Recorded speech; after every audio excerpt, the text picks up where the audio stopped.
Welcome, ladies and gentlemen, to the Catholic Education Foundation podcast number 30.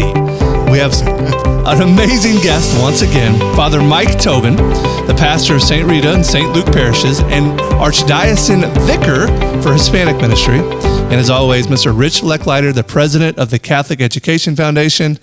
Gentlemen, thank you for being here. Are you kidding? Thank you. So excited. So I have to admit, Father Mike's one of my favorite priests. No, Rich. So I'm a big fan of his. If you have watched the priest variety show, yes, Father Mike has a great act in that show. It's an incredible act. Fantastic. So we'll get into that here in a second. So yeah, he rented the band and everything. It's a big phenomenal. Deal. It's a big deal. Unbelievable. Oh, yeah. So many people had commented on that. Oh, if you had not seen that, you really need to see Father Mike's act in the Priest Variety Show. So anyways, thank you for joining us for podcast number 30. This is a great time to talk about your work and your parishes, as well as the growing impact of our Catholic Church and lives of so many people in the Hispanic community. So let's start. Tell us about your family, including your Catholic school experience, please. Teak, I am the youngest of 5 boys. 2 of us were raised here in Louisville, and my parents passed away in 2011. I was sent to St. Albert the Great Elementary School, followed by St. X. I pledged Phi Kappa Tau fraternity at the University of Louisville and graduated. When I was accepted into the seminary, Archbishop Kelly sent me to the historic Catholic University of Louvain, Belgium. Got it. Which has been graduating students since 1425. Wow. What a outstanding tradition. Wow. And long line of clergy. Originally, the clergy from what is now Belgium and France came to serve in the Archdiocese. Okay. And then in years later, we started sending our own Americans over to study in Europe. So that's how that worked. Okay, so tell us about your road to becoming a Roman Catholic priest. Yeah, when I look back to the vocation, I think it started in high school on Saturday mornings when my dad, on his one day, free, would get up early and take me to church. It's a church that's now Saturday mornings. Saturday mornings. Okay, that's a little different. At it was called St. Mary Magdalene. Okay. And then that's downtown. Yeah, and then following church next to the old chancery. Yeah, exactly. Yeah. And Bishop Maloney would celebrate the Mass every Saturday. And what impressed me was my father's willingness to make a commitment to this devotion to the Mass, as well as the sacrifice. Mm-hmm. And then he would take me to the Youth Performing Arts School, where I would spend my Saturdays with the Louisville Youth Orchestra and the Louisville Youth Choir. So we were getting something out of it, each one of us. Got it. I think when I was in college at the University of Louisville, I was singing in the choir at Albert the Great, and the choir director said to me, "Have you ever thought about presiding at Mass and preaching?" And I knew my family thought I might make a priest, but to have someone outside of the family, right? Mm-hmm. Someone that I was working with, someone who had some distance, that was a real compliment to me.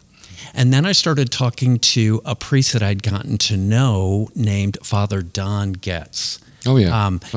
Don is one of the legends of our presbyterate. He died much too early at age 70, but he had this charism about him. I liked him as a human being and as a priest. Mm-hmm. And I said, I'm not worthy, but if I could be just a little bit like Don Getz, maybe I could be successful. So I went to seminary for a year. I'd been accepted to law school, but turned it down and said, I'll give seminary a try, and then I stayed. And then the rest is history. All right, I don't want to derail too much, but you mentioned something, and I have to ask you this question. So you mentioned that your family thought that you might make a priest, right? Yeah. So anymore, and we've had this conversation with a lot of priests, it used to be when you became a priest, family was so proud, and they really it was it was something they could put on a pedestal. They're very proud of that family member for becoming a priest. Now it's more like, ooh, are you sure you want to do that? It's changed a little bit over the years on the perception. How was your family's perception? You need to know who my brothers are. We're talking colonels in the United States Army, medical doctors, judges, people with MBAs. But high intellects is what I'm hearing here. But they call me father. Mm-hmm. Mm-hmm. That's how much respect That's how much it means to the family. And that's kind of troubling at first. Because no, I'm Timothy Mike. I'm the runt of the family, the caboose. Right. You know, they used to tease me. The same one calling me father used to call me mouse. Oh, let's have a mouse attack. Gotcha. But I become a priest, and even though I'm the youngest, I'm suddenly in. They saw the role. Mm-hmm. They saw the grace, and it took me. I have to admit it. It took me years to understand that I didn't deserve this, but something is happening. Mm-hmm. The more I serve, the more God's people turn me into a priest. Mm-hmm. How do we get it back to being a revered profession to where people want to be priests and family members are just so proud when a young boy makes that decision? I think all of us priests who are active have a responsibility to communicate that we're enjoying ourselves, that we are fulfilling the talents and the call that we have, and that we're meeting people's needs. I think when they see the joy, that is what attracts people. I like that. That makes sense. And that makes perfect sense. Okay, let's get back on track here. So what were some of your original assignments early in your career? Father B.J. Breen. One of the best. One of the best. When I was a rookie priest at St. Margaret Mary, I had just spent 6 years earning a licentiate degree in dogmatic theology and canon law. And Rich, I knew it all. And then I met Father B.J. Breen, and I realized all that I didn't know. He taught me how a pastor can be a shepherd, can get along with the people. He was a Pope Francis priest before we ever heard of Pope Francis. That is, he was collegial. Oh, okay. He knew that the parish depended upon a sense of community and liking each other, respecting each other, working together. Makes sense. And those were pastoral skills I needed to learn. And then, talk about a guy with good fortune, I'm sent to Father Chuck Thompson at St. Augustine's in Lebanon, now the Archbishop of Indianapolis. Yeah. If you know, now Archbishop, he is as demanding on others as he is of himself. Okay. Mm-hmm. And that was a lesson I learned. Priests should be hardworking, and they should expect the people of God to be hardworking. Mm-hmm. But you got to set that example too, though. Oh, that's what I'm saying. Those are two really good mentors. Right I had these really great mentors. Yeah. And then to show the flip side, I went to St. Pius X with Father Chuck Walker. And for the audience out there, Teak and Rich are both laughing. I am not Father Chuck Walker. I am his polar opposite. I am reverent and intellectual. And he is down-to-earth, fun-loving, a kidder. For 3 years, we made such a team. I'll bet. I guarantee it. I let Chuck be Chuck. Sure. And he let me be Father Mike. And we just did such good things. But behind the scenes, he's the one that allowed me to spend one Sunday a month, starting in year 2000, at St. Rita. Mm-hmm. All those years ago when they started Hispanic Ministry. Okay. I would go there once a month to say the Mass in Spanish. And then when I started getting hooked, he's the one who said, well, if you want to take 6 weeks and go off to the Mexican American Cultural Center in San Antonio, go ahead. I don't think, because I wasn't a pastor, I didn't realize I left him in the lurch for 6 weeks. Right. He had to do my work and his work, but he believed in the need, even though he's not, really called to Hispanic ministry. He knew the others were. And for that reason, I got to start. Father Chuck's another staple of the Priest Variety show. Can't have that show without Father Chuck. Yes. Okay, so you just opened up this is where we want to go here. So when you think of St. Rita, you think of a very vibrant Hispanic community. Talk about how your work involved in the Hispanic community. Yeah. I came to St. Rita with a wonderful set of experiences. I had spent a year with Father Bill Bowling at Annunciation, working on my Spanish. Then Archbishop sent me to LaRue County, which, a lot of Louisville folks wouldn't know about. Yeah. But I was sent there for a pastoral reason. The pastor before me said, we have all of these folks who are coming from the same village in Mexico. They're from the state of Veracruz, and they need a Mass in Spanish. I can't do that.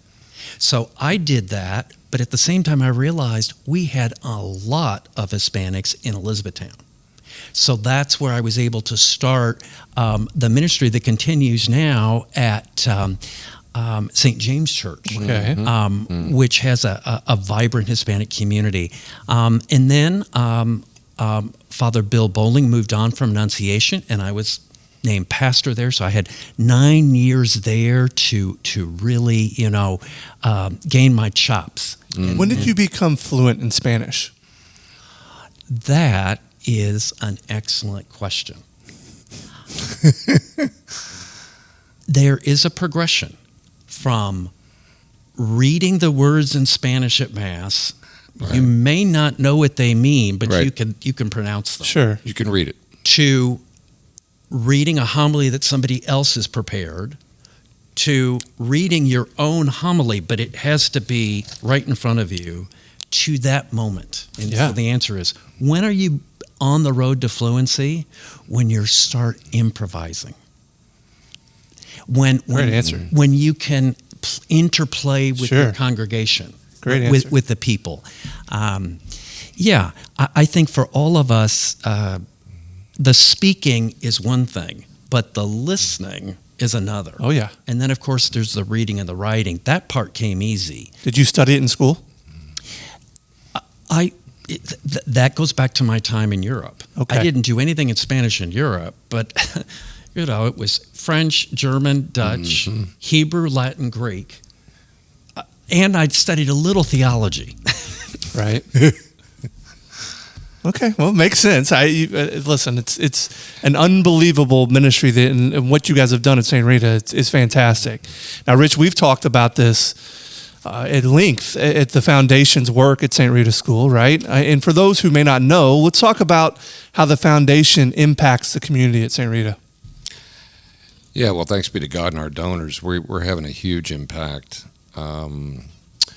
This past fall, we awarded scholarships to 200 boys and girls in that school, and the total value of which was almost $600,000. So that's our number one funded school in the diocese, is St. Rita. And we're funding roughly 7 out of every 10 kids in the school. So we're an active part of the ministry of St. Rita in that way. Now, listen, this thing started a long time ago, right? In 2015, Father Joe was there as the pastor. Neil Holzweed had just started as principal. He'd never been a principal before, right? And he goes out to read it, and the thing's kind of, the enrollment's going down. There's not a lot of hope, to be honest.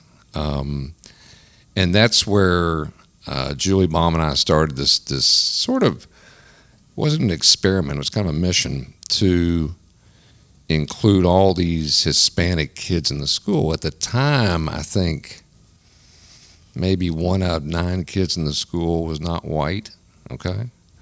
Today, 50% of the kids are not white. So it's been transformed by the grace of God and much more inclusive today. But that takes a lot of hard work, not only on the part of the foundation, but more importantly on Father Mike's part. Oh, yeah. and on Neil's part, on the staff and the faculty's part, okay? Because what I found was, I didn't really realize at the time, when you start melding different cultures in the same building, like that in the same classroom, okay, all these differences sort of become more apparent, okay, than they otherwise would, because here we are in the same classroom. And what the faculty and staff and Neil did to kind of make all that come together, what I would call socially, is phenomenal. That's the really hard work. The hard work was not the access part. We financed that. We get, that's step one. The harder steps are what happens after this. And quite honestly, and you can speak to this better than I love going out there. It's my favorite place to go, to be honest. No offense to the other 38. And I think what's happening in some ways is sort of magical inside of that building. And I've been in it many times. I've probably been in that building 50 times. And I see kind of the same thing every time in a little different perspective, if that makes sense. Yeah, and I'd have to agree with you. The times that I visited the school, there's something different. And magical is the right word. Father Mike, so he just talked about kind of the hard work and the transformation of the classrooms. There's obviously been a significant change in the ethnic profile of the student body. Give us your feelings on that, your opinion, and what are you seeing? The other degree I received from Louvain, in addition to theology, was canon law. And canon law gives us our marching orders.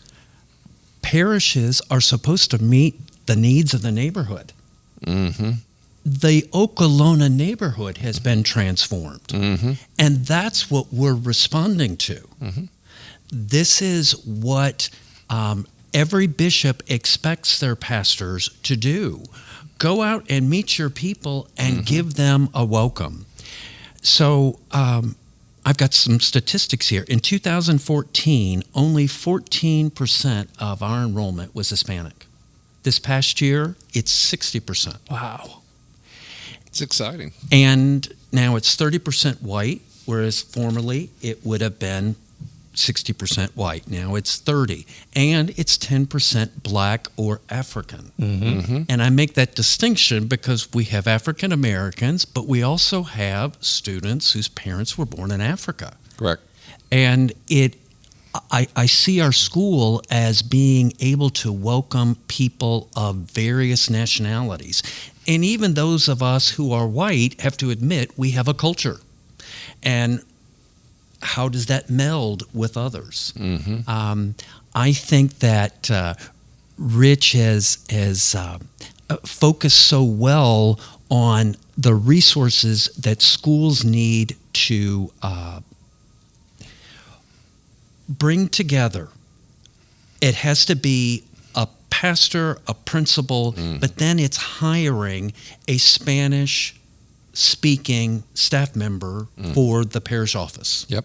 And that person can be a link between the parents who are coming in to register in the school and to help with translating for the principal or with teachers to parents.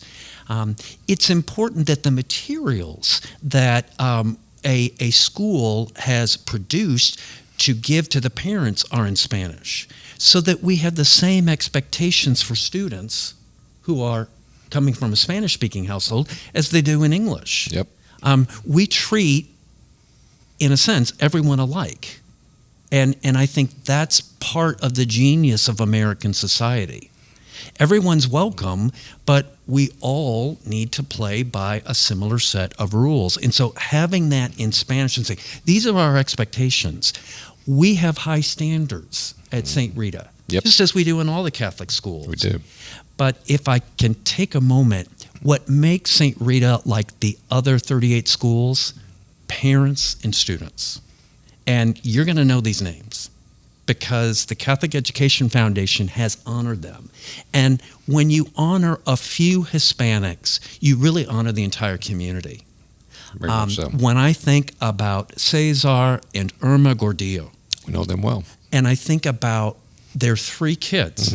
At one time, And I want the listeners to think about it. You have a family with one student in a Catholic primary, one student in a Catholic high school, and one going to Bellarmine. Mm-hmm. Yep. That's Gracie, who's my student right now. That's Jonathan, who's now in college, UK, engineering. Right.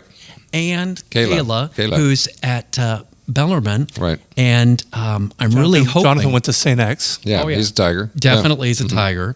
And She went to Mercy. Yeah. Kayla did. And then we have Valentina Roca. And Valentina, you could tell. It's unbelievable. Here is a young woman who had to learn English, and yet she stood this year in front of 1,300 She did. well-dressed, well-educated, Very some confident. degree, very confident people. And she, I think, was the best speaker. No, she killed it. 20 years old, stood up in front of 1,300 people with a bright light in your eye. Tell you what, most people couldn't even get up on the podium. She knocked it out. If you're not aware, Father Mike is referencing the Salute to Catholic School alumni dinner that the Catholic Education Foundation puts on every year. It's the biggest dinner of its kind, fundraiser in the city, maybe in the region. It's a giant event. It's a black tie event.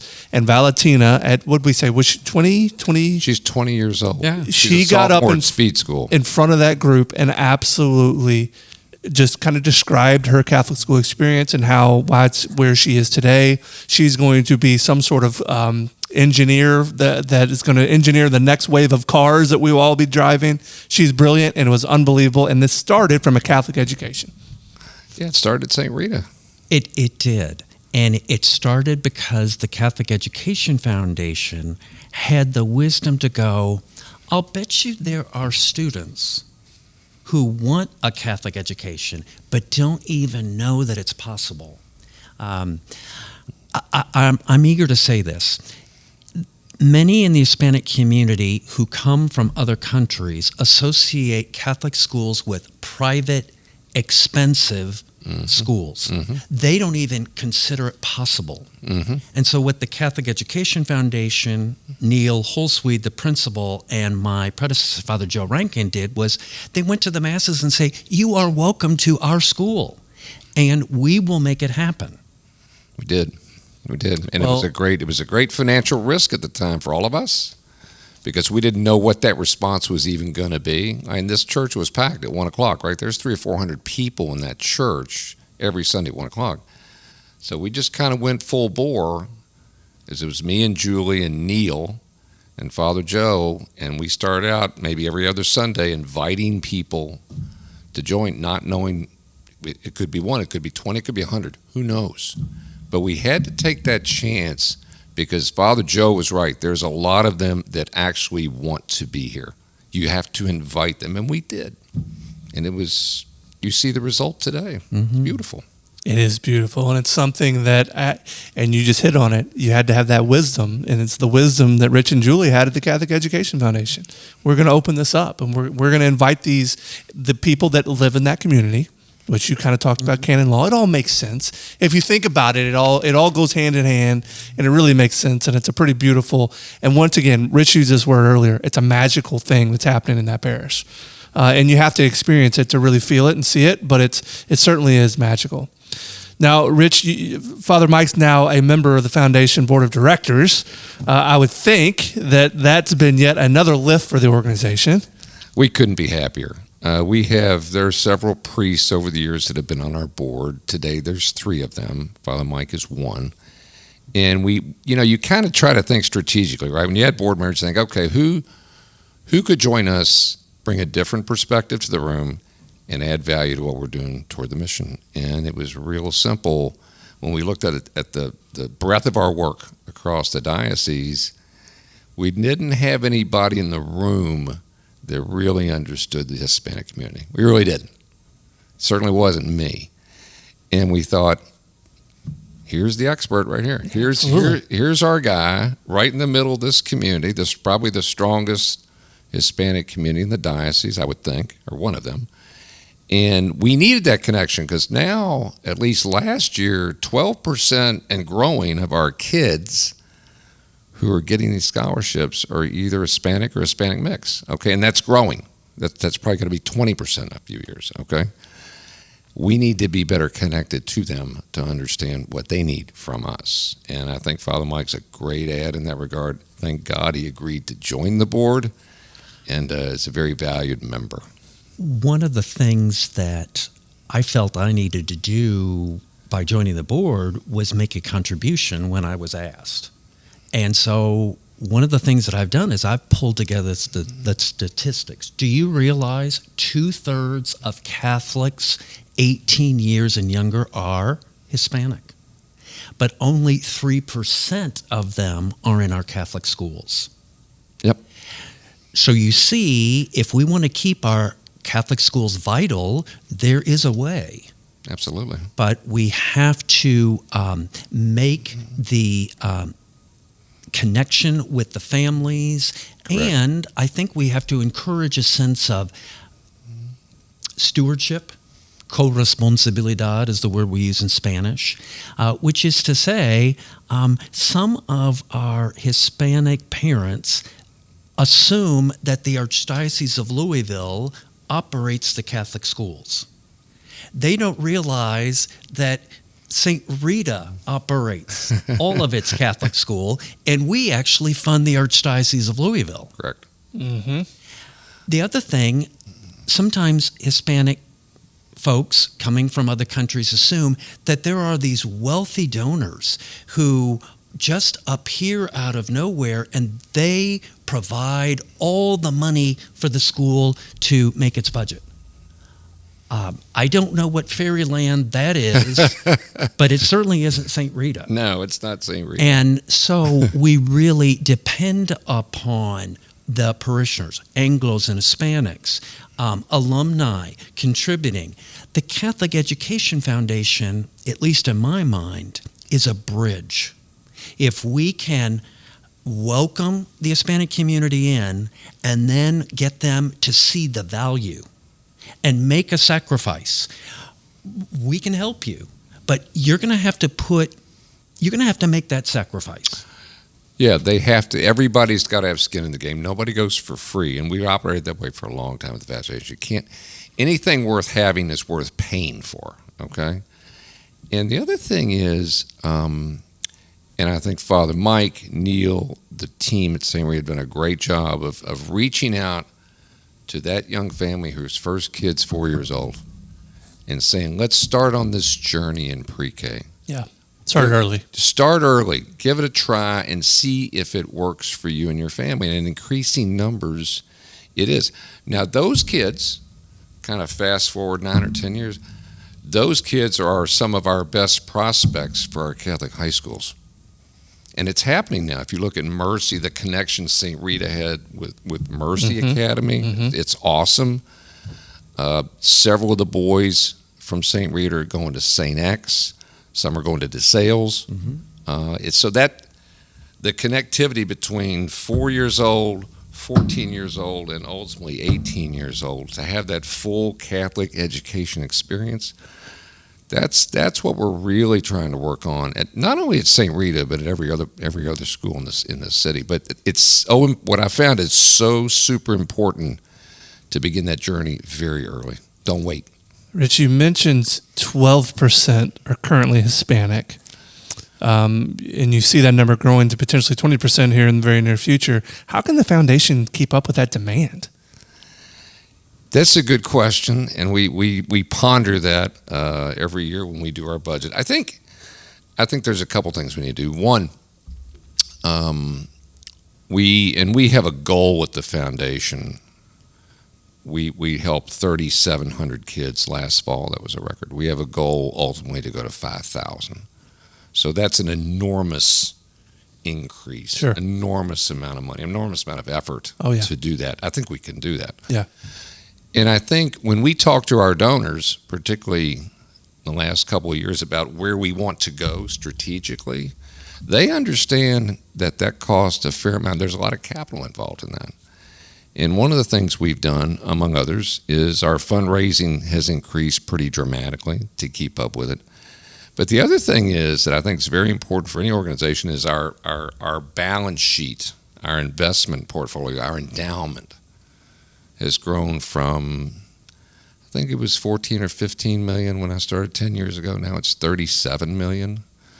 That enables us, the earnings from that each year enable us to help more and more kids. Just do the math. If you're pulling out 3 or 4% a year from 37 versus 14 every year, that's a lot of money. So that's helping fuel this thing too.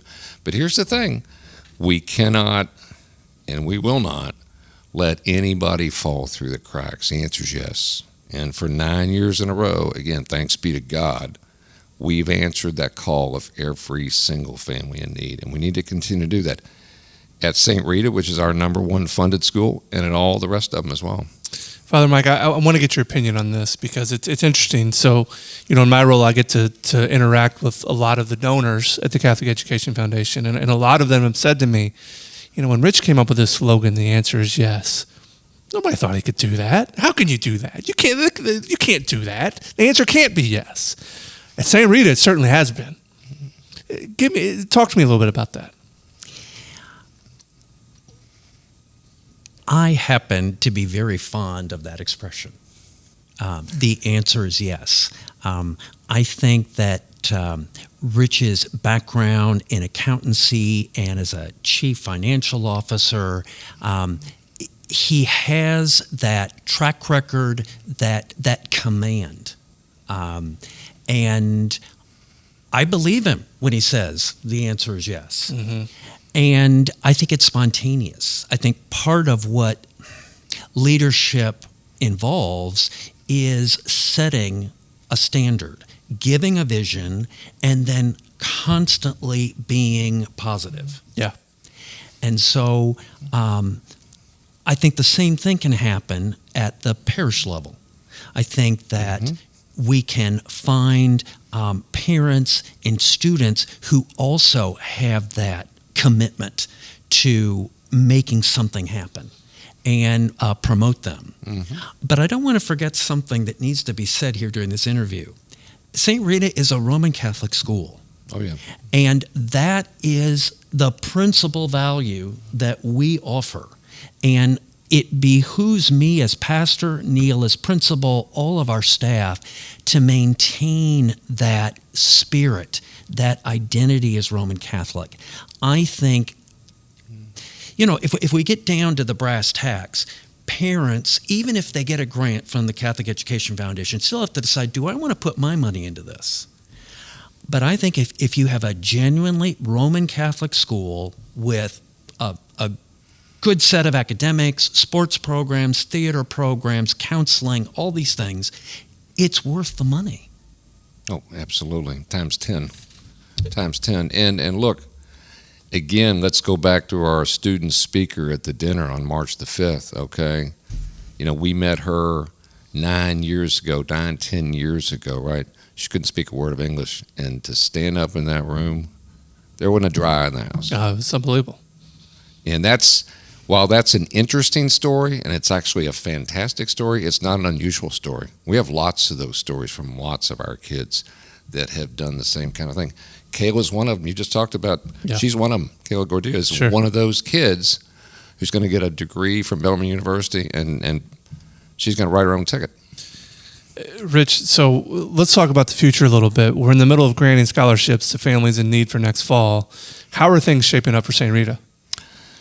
Things are shaping up good. We're super busy, right in the middle of it. So far, the number of kids receiving scholarships is a little bit higher than last year. We'll end up, we won't know this until September, but I would say we'll end up 100 to 200 more kids than we've ever helped before in scholarships. Now that means our scholarship funding needs to go from $8 million to about $8.3 million in 1 year. So that's a lot on the fundraising side that we have to accomplish. And here's the other really, really good news for everybody, okay? This will be the fourth year when we count the enrollments in August. This will be the fourth year in a row in the Archdiocese of Louisville that enrollments have gone up from the previous year, 4 in a row. You look around the diocese across the United States, you find maybe a handful that can say that. So what everybody's doing in this community around Catholic education, our pastors, our principals, our instructors, the foundation, the school office here in the diocese, we're all coming together to sort of build the ministry in a way that's not happening in a lot of other places in the United States. I'm super proud of it, actually.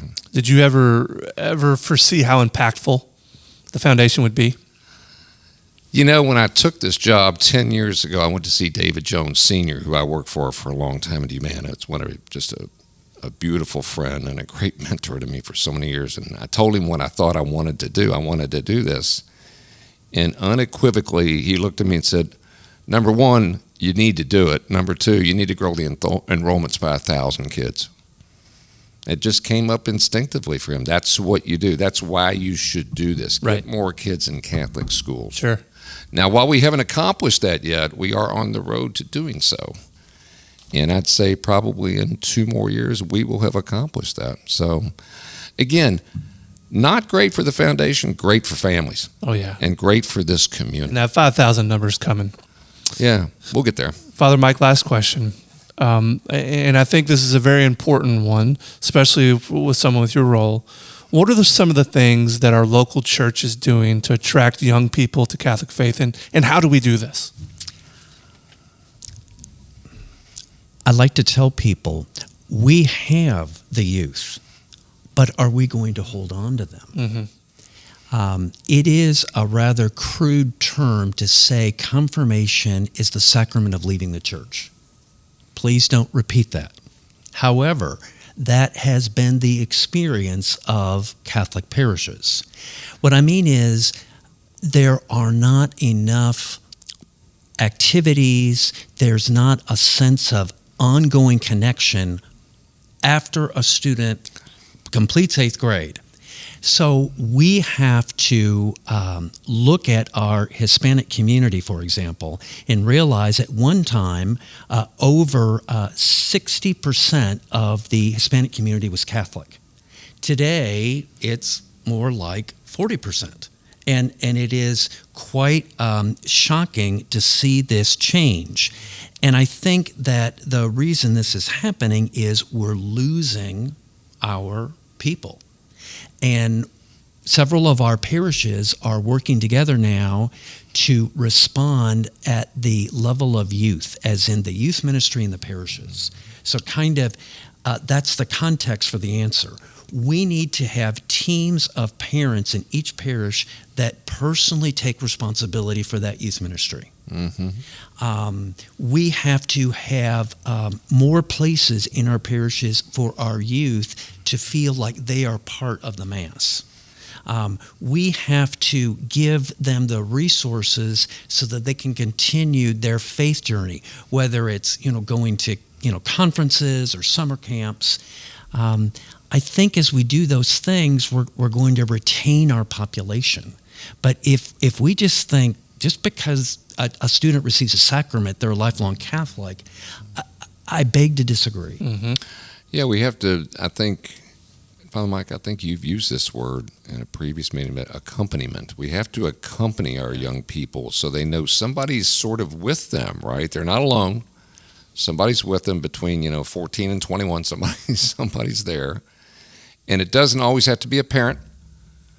It can be anybody inside of that community that loves and cares about them. And I think that's something we should all consider and think about. And I think the word accompany is a really kind of profound word when it comes to our young people.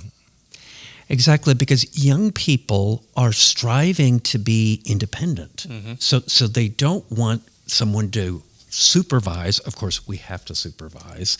But accompanying can mean, let's share this ministry of hospitality. I say, we have a hook. If you want to have a quinceañera, which is a rite of maturity for the 15-year-olds, generally girls, you're going to need to be a hospitality minister on Sundays. That's cool. I like that. Would you believe some of these young people like it? They end up saying, but, well, okay, you've had your quinceañera. Oh, but can I still do that? Yeah, I still would like to be involved. Sure. Oh, Yeah, they want to be part of something other than themselves. Yeah. Ultimately, everybody wants to be part of something bigger than themselves. Everybody does. I don't know what, it can be a different thing. Human nature. But that's what you want to be. I don't care what age you are. Father Mike, we can't thank you enough for your great works as a priest in the Archdiocese of Louisville, but more importantly, your dedication to our growing Hispanic community. May God bless you for it. And Rich, at every Catholic school family in need now knows at the Catholic Education Foundation, The answer is yes. yes. Amen. Amen. Father, God bless you. Thank you.